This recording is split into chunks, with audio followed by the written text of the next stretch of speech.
kabar pemirsa TVR Parlemen dimanapun Anda berada? Kita kembali menyaksikan program kesayangan dari TVR Parlemen, yaitu dari Kompleks Parlemen. Ya, selama setengah jam ke depan kami akan menyajikan beragam informasi seputar lembaga legislatif yang ada di Kompleks Parlemen Senayan, yaitu DPR RI, MPR RI, dan DPD RI. Tentunya pemirsa, ini masih bersama saya Anggun Oktarini dan juga rekan saya Adi Nugroho. Tanpa berlama-lama, berikut adalah beragam informasi yang kami himpun dari Kompleks Parlemen.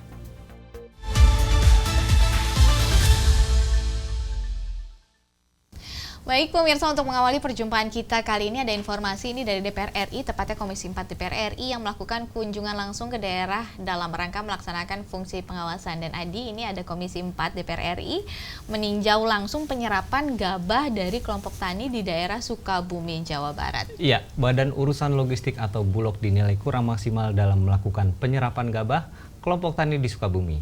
Dalam kunjungan tersebut, Komisi 4 juga memastikan agar Bulog menyerap gabah petani sesuai dengan harga pokok pembelian yang telah ditentukan pemerintah. Tentunya ini di Komisi 4 juga menampung aspirasi dari petani setempat agar Bulog ini bisa melakukan penyerapan gabah lebih optimal dan juga berkeadilan. Nah pemirsa, berikut liputan selengkapnya. Tim Panja Penyerapan Gabah dan Jagung Komisi 4 DPR RI meninjau kelompok petani di Situ Gunung, Kecamatan Kadudampit, Kabupaten Sukabumi, Provinsi Jawa Barat, untuk memastikan penyerapan gabah dan jagung petani berjalan sesuai dengan rencana dan kebijakan yang ditetapkan pemerintah. Ketua Komisi 4 DPR RI, Siti Hediati Soeharto menyatakan, Bulog belum efektif dalam menyerap gabah dari kelompok petani di wilayah ini, dengan HPP yang ditetapkan pemerintah, yakni sebesar Rp6.500 per kilogram. Untuk itu ia meminta Bulog memperbaiki sistem penyerapan gabah dan memberikan harga yang adil kepada petani. Ternyata di daerah ini, di Sukabumi ini yang jaraknya 7 jam dari ibu kota, ini Bulog belum sampai ke desa-desa gitu. Jadi gabah mereka ini diserap oleh tengkulak-tengkulak yang harganya jauh di bawah Rp6.500. Ini kami akan minta perhatian kepada Bulog supaya hal ini tidak terjadi, supaya petani-petani di sini merasakan kebijaksanaan aturan yang sudah ditetapkan oleh pemerintah bahwa Bulog akan menyerap gabah seharga Rp6.500. Wakil Ketua Komisi 4 DPR RI Alex Indra Lukman mengatakan, kegiatan serap aspirasi ini menjadi jembatan antara petani dan pembuat kebijakan, sehingga pelaksanaan program penyerapan hasil pertanian dapat berjalan lebih optimal, tepat sasaran, dan berkeadilan. Nah, oleh karena itu Panja sekarang menyerap segala keluhan untuk memperbaiki, untuk memberikan rekomendasi bagaimana perbaikan mekanisme oleh Bulog di dalam rangka menyelesaikan penugasan dari Bapak Presiden untuk menyerap gabah dan jagung petani. Dari Sukabumi, Jawa Barat, Koko Inugroho, TVR Parlemen melaporkan. Ya Anggun, tentunya aspirasi dari para petani ini diteruskan DPR kepada pemerintah ya, sehingga kedepannya gabah para petani bisa diserap Bulog secara maksimal. Nah ini benar sekali ya, adanya bahwa memang seharusnya ada penyerapan dari Bulog terkait dengan gabah yang ada di Indonesia, di mana harapannya gabah ini bisa dibeli oleh Bulog sesuai dengan standar yang ditentukan.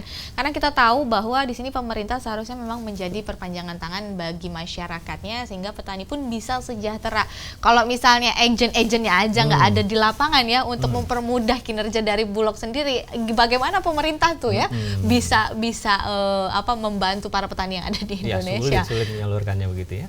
Baik. Dan pemirsa, beralih ke informasi selanjutnya dari Komisi 11 DPR RI yang mendorong pemerintah untuk tetap mempertahankan sistem pembayaran dalam negeri.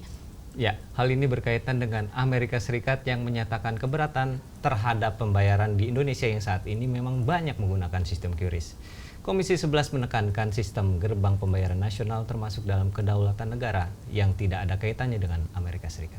Nah, untuk itu Komisi 11 DPR RI pun mendorong pemerintah pemirsa untuk mempertahankan gerbang pembayaran nasional dan sistem pembayaran menggunakan QRIS.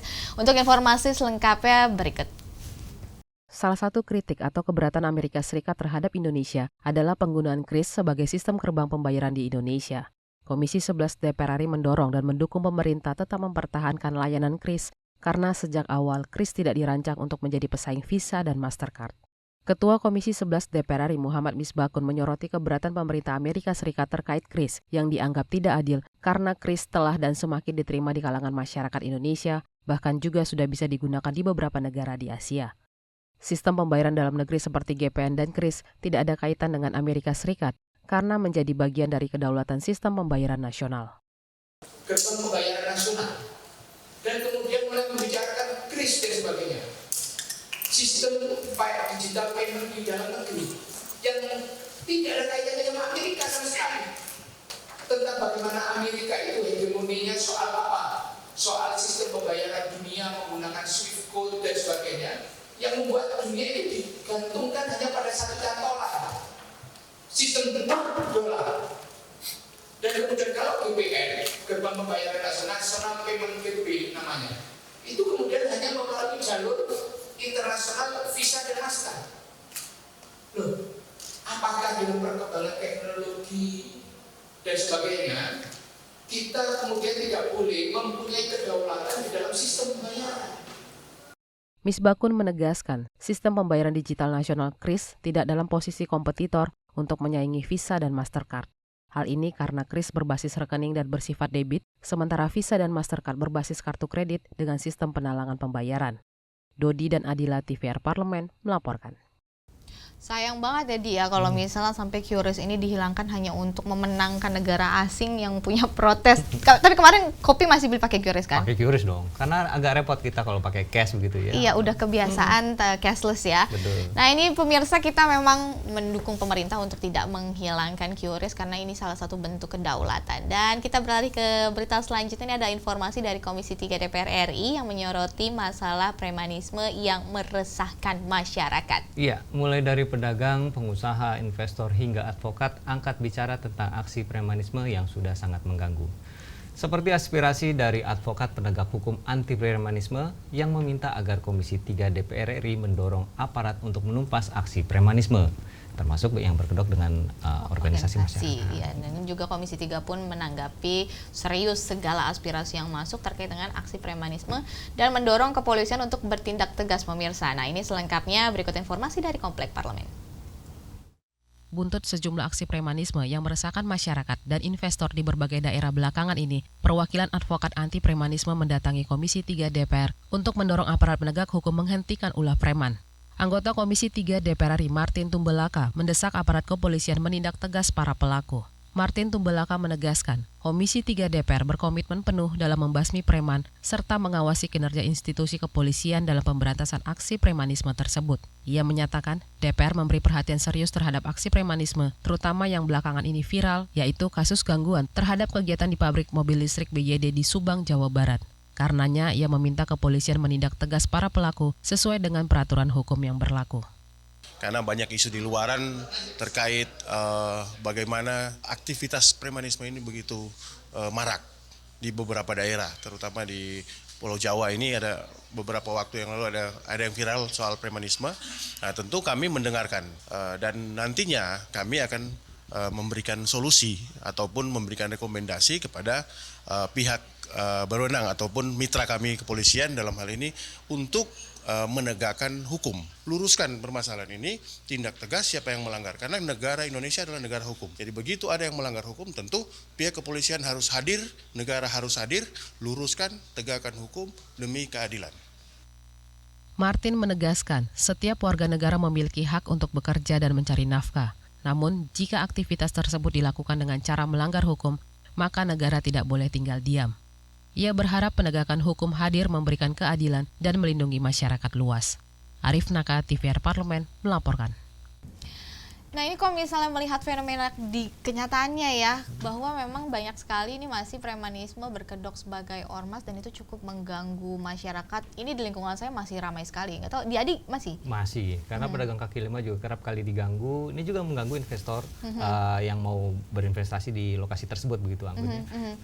Dan kalau misalnya kita merasakan juga ini kondisinya sepertinya pemerintah kan lagi butuh banyak sekali investasi di Indonesia. Tapi sangat disayangkan kalau posisinya ini justru di bawah ini ricuh. Ricuh dalam arti apa? Jadi tidak investor begitu, ya. takut ini bagaimana nih kalau saya taruh uang kita di Indonesia, apakah ini akan aman, uang saya akan aman dan akan menghasilkan untuk para investor. Betul. Ya, baik. Beralih ke berita selanjutnya, yakni dari Komisi 2 DPR RI yang melakukan kunjungan ke daerah otonomi baru Papua Tengah. Nah ini kalau kita melihat Adi, jadi pasca disahkannya menjadi provinsi baru pada tahun 2022 lalu, pembangunan di Papua Tengah ini masih terus berjalan. Untuk itu Komisi 2 pun datang untuk meninjau langsung jalannya pembangunan di Papua Tengah. Ya, meskipun belum maksimal, Komisi 2 menilai pembangunan di Papua Tengah menunjukkan progres yang paling signifikan di antara provinsi baru lainnya. Berikut informasi selengkapnya. Tinjau langsung pelaksanaan otonomi khusus di daerah otonomi baru atau DOB Papua Tengah. Komisi 2 DPR RI mendorong percepatan pembangunan wilayah ini untuk mewujudkan pemerataan dan peningkatan kesejahteraan orang asli Papua. Wakil Ketua Komisi 2 DPR RI Zulfikar Arse Sadikin mengatakan, meski pembangunan DOB Papua Tengah masih menemui banyak tantangan, Komisi 2 DPR RI terus hadir untuk memberi dukungan demi kemajuan daerah dan masyarakat Papua Tengah. Ia mengatakan, progres pembangunan DOB yang disahkan pada 2022 ini masih belum maksimal. Namun, menurutnya Papua Tengah menunjukkan progres paling signifikan di antara beberapa provinsi lainnya di Papua yang baru dimekarkan. Yang hadir ke sini dari panja evaluasi daerah otonomi baru yang memang diamanatkan oleh Undang-Undang Otsus, siap menjadi jembatan masyarakat dan pemerintah daerah Papua agar bisa lebih maju dari sebelumnya. Kita minta Komisi 2 untuk memberikan dukungan penuh agar Provinsi Papua Tengah punya kanwil ATR BPN sendiri, termasuk provinsi-provinsi yang ada di Papua, dan kabupaten kota yang belum memiliki kantor pertanahan, ya kita minta agar Kementerian ATR BPN segera mewujudkan kantor pertanahan di kabupaten kota yang belum ada itu. Zulfikar menyebut, pasca 3 tahun disahkan menjadi daerah otonomi baru, Provinsi Papua Tengah telah menunjukkan berbagai kemajuan, salah satunya dalam hal keterbukaan dan partisipasi aktif masyarakat. Ia mendorong semua pihak, mulai dari pemerintah hingga lembaga adat, bersinergi untuk terus meningkatkan capaian ini dan menuntaskan pembangunan DOB Papua Tengah. Dari Mimika Papua Tengah, Rifki Makdudi, TVR Parlemen melaporkan. Jika kita melihat memang ini kalaupun daerah 3T di Indonesia ya, kalau misalnya memang ini masif digalakan untuk pembangunannya, ini bukan hanya provinsi Papua Tengah saja mungkin yang akan berkembang dengan pesat, setuju Kak? Betul sekali, namun memang di Provinsi Papua Tengah sendiri yang baru berusia 3 tahun ini memang masih butuh penanganan secara khusus juga nih, terkait dengan pariwisatanya, infrastrukturnya, seperti itu, agar kemudian juga bisa semakin lebih baik lagi. Iya, tentu bisa menopang ekonomi dari daerahnya sendiri. Dan pemirsa, usai jeda berikut kami akan kembali lagi dengan informasi seputar Dewan Perwakilan Daerah atau disebut dengan DPD RI. Ya, sesaat lagi tetaplah di TVR Parlemen.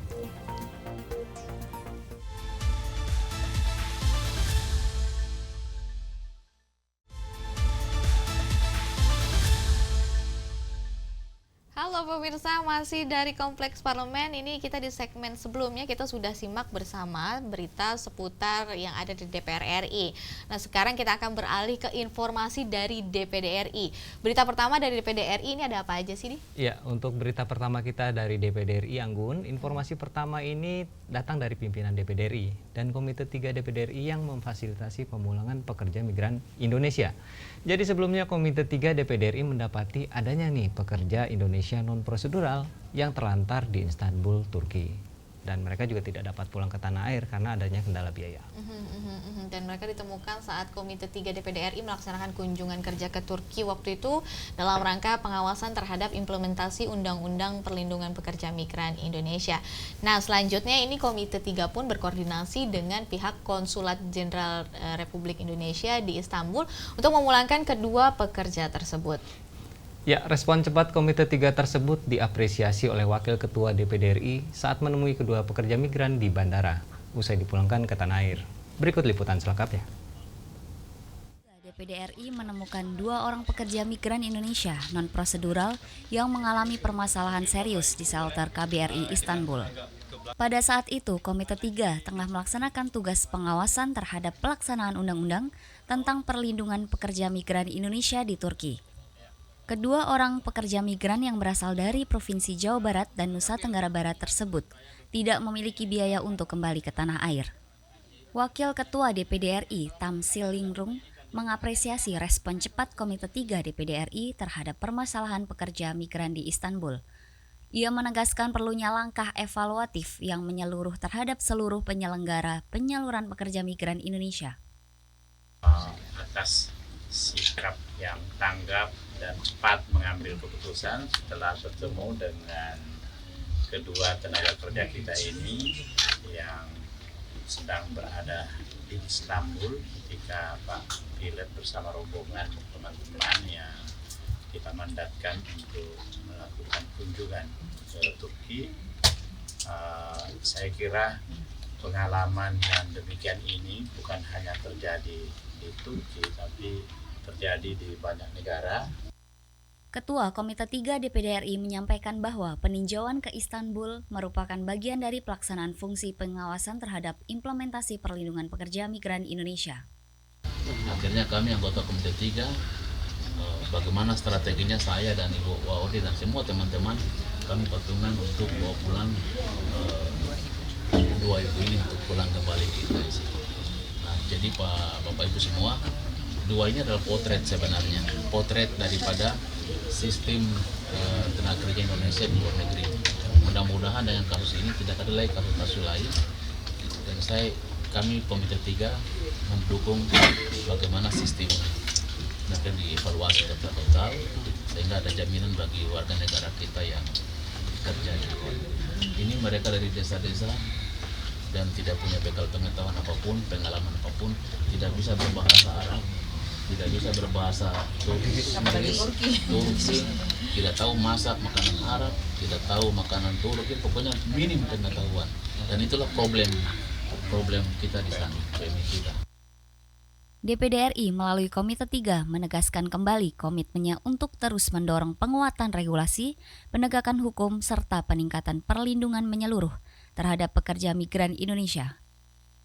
Tim Liputan DPD RI melaporkan dari Tangerang, Banten. Adi, kalau misalnya kita melihat nih, sepertinya pemerintah kan harusnya sudah punya berbagai macam skenario, baik legal maupun ilegal, baik soal tertipu di Indonesia maupun di tanah orang gitu kan. Harusnya pemerintah sudah punya langkah-langkah yang jelas kan? Betul sekali, Anggun. Memang permasalahan ini tidak bisa dilihat dari sisi sebelah saja, secara parsial begitu ya. Namun juga dari sisi pekerjanya, warga negara Indonesia ini juga memang harus punya product knowledge begitu, informasi yang cukup juga untuk memutuskan bekerja di mana nih. Jangan sampai perusahaannya tidak ilegal, mekanismenya salah, nanti malah kejadian seperti tadi ya. Baiklah, kita akan beralih ke berita selanjutnya pemirsa, dari rapat kerja Komite 3 DPD RI dengan Menteri Pariwisata yang menyoroti berbagai isu seputar dunia pariwisata Indonesia. Ya, diantaranya adalah potensi destinasi wisata daerah dalam meningkatkan perekonomian nasional dan juga pengawasan implementasi dari Undang-Undang Kepariwisataan.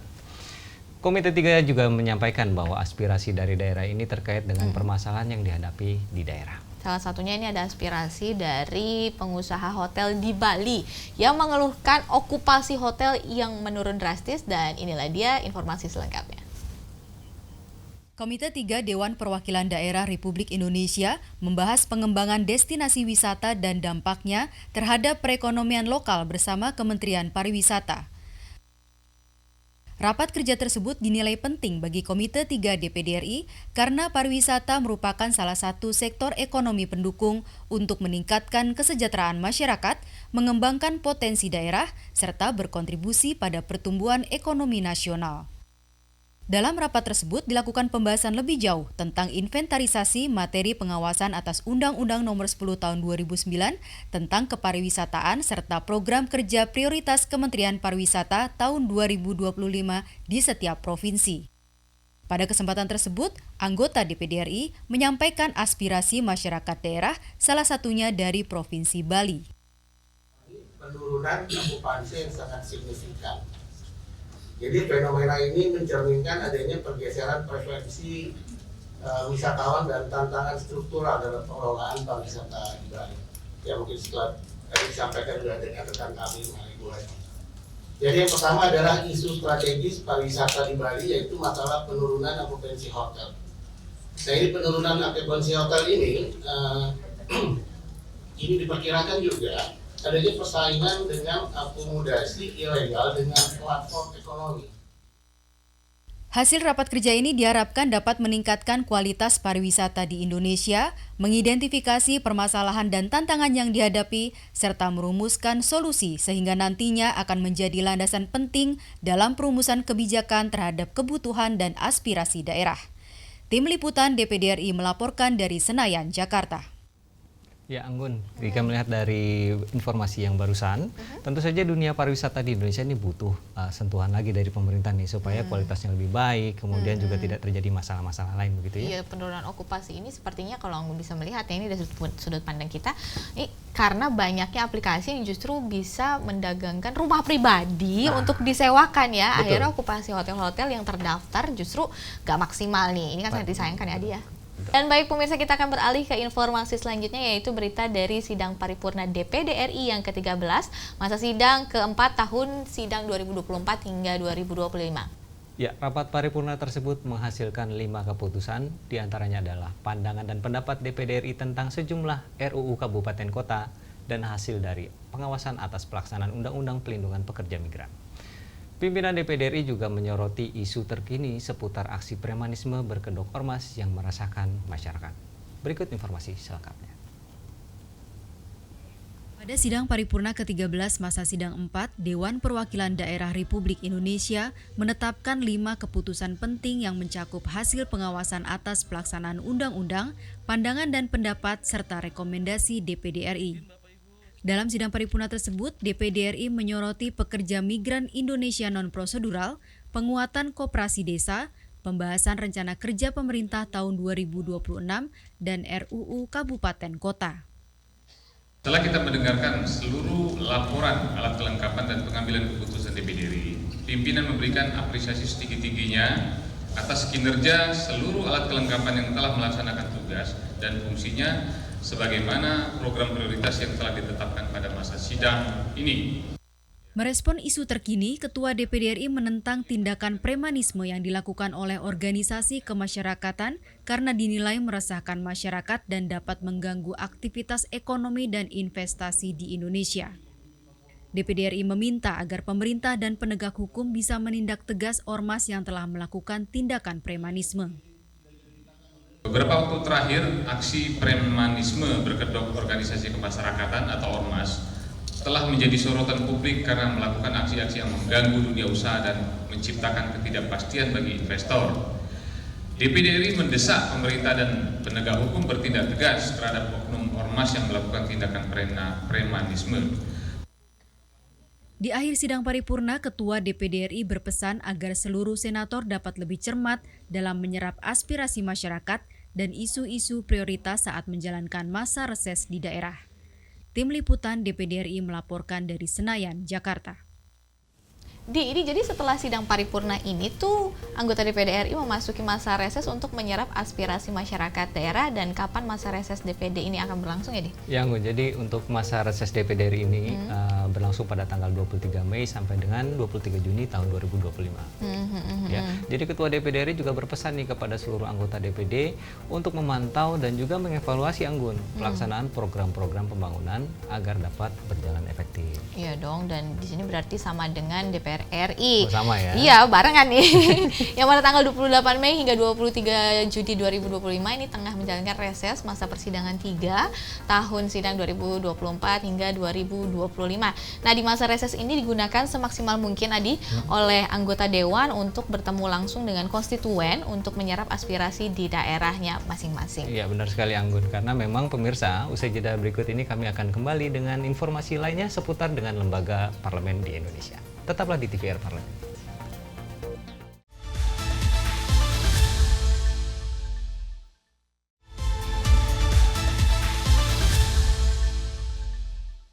Ya, masih dari Komplek Parlemen, pemirsa, masih ada beberapa informasi seputar parlemen yang akan kita sajikan hari ini. Seperti informasi satu ini, dari Badan Legislasi DPR RI yang menyepakati RUU Statistik untuk disahkan sebagai RUU Inisiatif DPR.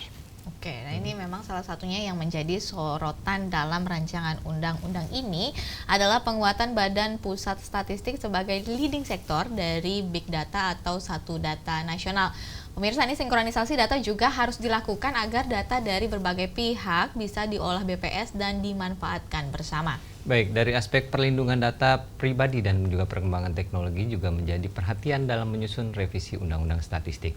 Berikut informasi selengkapnya. Badan Legislasi DPR RI menyetujui RUU Statistik dibawa ke rapat paripurna DPR untuk menjadi usul inisiatif DPR. Perkembangan geografis, politik, dan ekonomi yang pesat mendorong kebutuhan data yang beragam. Anggota Balik DPR menilai pentingnya penguatan kelembagaan BPS sebagai lembaga utama pengelola data nasional. Andi Yuliani mengatakan, melalui revisi ini juga akan mengatur koordinasi, verifikasi, dan suplai data antar kementerian dan lembaga, serta penyajian maupun pengelolaan data mikro dan makro. Hal ini untuk menjawab dan memenuhi kebutuhan akurasi data nasional untuk kepentingan pemerintah, swasta maupun investor di era digital. Leading sektornya harus BPS. Nah, tapi BPS ini harus diberikan mandat ya oleh undang-undang ya. Kemudian mandat undang-undang ini juga harus memberikan mandat terkait dengan koordinasi data ya. Kemudian verifikasi data, kemudian juga bagaimana suplai data dari berbagai sektor. Tidak jauh berbeda, Sely Andriani juga menekankan pelibatan kementerian dan lembaga serta pemerintah daerah dalam pengolahan data. Dengan begitu, data yang digunakan BPS tidak hanya data mentah, melainkan juga berupa data yang telah diolah produsen data. Di sisi lain, aspek perlindungan data pribadi dan perkembangan teknologi juga penting karena Undang-Undang Statistik yang berlaku saat ini belum mengaturnya. Tahapan-tahapan yang dilakukan oleh BPS harus bisa melibatkan beberapa kementerian KL termasuk pemerintah daerah, provinsi, dan kabupaten kota. Di luar itu juga kita mengakui masih adanya kelemahan terkait dengan perlindungan data pribadi yang mungkin ini masuk ke kategori makro yang mungkin tidak bisa kita publish. Tim Liputan TVR Parlemen melaporkan. Pemirsa, ini tentunya penguatan regulasi ini semoga bisa menyelesaikan berbagai permasalahan terkait dengan perbedaan data yang kerap terjadi antara satu instansi dengan instansi lainnya. Iya, betul sekali Anggun. Padahal data yang valid dan sinkron tentunya sangat penting ya bagi pemangku kepentingan dalam membantu mengambil keputusan yang tepat juga dan akurat. Gitu. Betul. Baik, selanjutnya masih ada informasi datang dari Badan Kerjasama Antar Parlemen DPR RI yang menerima kunjungan dari Duta Besar Meksiko. Nah, ini pertemuan ini disebut bahwa membahas penguatan hubungan bilateral di berbagai sektor antara Indonesia dan juga Meksiko. Salah satunya adalah pertukaran budaya kedua negara yang nantinya dilakukan dengan pertukaran penayangan film. Dan berikut informasi selengkapnya. Terima kunjungan Wakil Duta Besar Meksiko, Mr. Alonso Martin Gomez Favila, Badan Kerjasama Antar Parlemen atau BKSAP DPR RI membahas penguatan hubungan bilateral antara kedua negara, termasuk di sektor ekonomi, pendidikan, hingga budaya. Wakil Ketua BKSAP DPR RI Bramantio Suwondo mengatakan, penguatan kerjasama budaya salah satunya akan dilakukan melalui penayangan film dan pertukaran pelajar. Selain itu, ia menilai terdapat peluang besar untuk memperkuat kerjasama di sektor perdagangan karena posisi surplus neraca perdagangan Indonesia yang baik di tahun 2024. Keduanya sepakat untuk terus meningkatkan komunikasi melalui Forum Grup Kerjasama Bilateral atau GKSB. Salah satu poin yang disinggung tadi adalah cultural exchange bagaimana kita bisa exchange perfilman Indonesia ke Meksiko dan perfilman Meksiko juga ke Indonesia. Tadi Pak Wakil Dubes menyampaikan kemungkinan ada penayangan film-film Amerika Latin dan Meksiko di Spark, di Senayan Park. Kita pun juga berharap ada penayangan-penayangan perfilman Indonesia. Jadi semakin banyak orang Meksiko juga paham kultur pop culture kita yang terbaru-baru ini. Barang-barangnya semakin masuk ke dalam pasar Meksiko. Menurut saya ini adalah opportunity yang baik, opportunity yang bagus, peluang untuk kita memperkuat APBN kita dan juga semakin memperkuat kondisi perekonomian di Indonesia ini. Bramantio berharap kerjasama ini bisa mempererat hubungan bilateral Indonesia dan Meksiko yang sudah terjalin sejak 1953, bukan hanya pada hubungan pemerintah ke pemerintah dan parlemen ke parlemen, melainkan juga kerjasama masyarakat dan kerjasama bisnis ke bisnis. Andini dan Gunarso, TVR Parlemen, melaporkan. Ya, menarik sekali Anggun ya. Untuk film Indonesia nanti akan ditayangkan di Meksiko. Apakah nanti film Pocong juga ditranslate bahasanya ke bahasa Meksiko gitu? Akan menarik sekali ya. Tapi itu kan memang memperkenalkan cara ataupun budaya Indonesia agar lebih masif dikenal di mancanegara. Dan film Latin dari Meksiko juga banyak sekali yang menarik nih Di. Pastinya nanti kalau kerjasama ini terlaksana, kita bisa menonton film Latin di bioskop-bioskop Indonesia. Dan selanjutnya informasi terakhir datang dari Komisi 10 DPR RI yang menyerap aspirasi masyarakat di daerah terkait dengan isu pendidikan. Ya, berbagai masukan terkait alokasi anggaran pendidikan dan kesejahteraan guru menjadi perhatian Komisi 10 DPR RI. Terutama tentang ketidaktepatan alokasi anggaran pendidikan sebesar 20% APBN yang tersebar di kementerian lembaga yang tidak bersentuhan langsung dengan pendidikan. Nah ini ya, semua aspirasi yang diserap ini akan menjadi masukan bagi revisi Undang-Undang Sistem Pendidikan Nasional yang juga akan masuk dalam Prolegnas Prioritas tahun 2025. Dan inilah informasi selengkapnya.